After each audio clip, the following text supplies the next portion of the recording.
मेरी और वकील साहब की भी यही ख्वाहिश है कि तू अपने आप को कानून के हवाले कर दे। मैं जानता था प्यारे,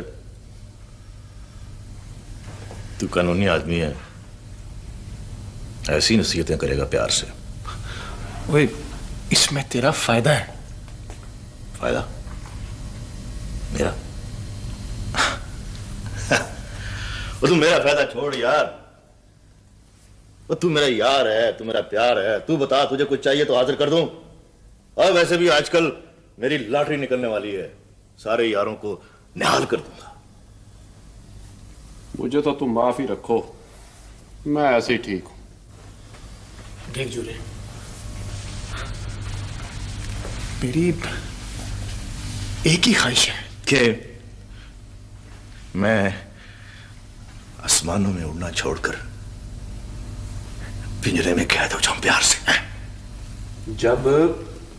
जब आंधी और बारिश का डर हो तो परिंदों को भी पनाह लेना पड़ती है जूरे। जरा सोच, तू आजाद नहीं है, हर वक्त शिकारियों का खतरा। वो ये आजादी नहीं, फरेब है। तेरा आदमी बाहर चौकन्ना खड़ा है और तू यहां। मुझे यकीन है कि तू सुकून और आराम की नींद नहीं सोता होगा।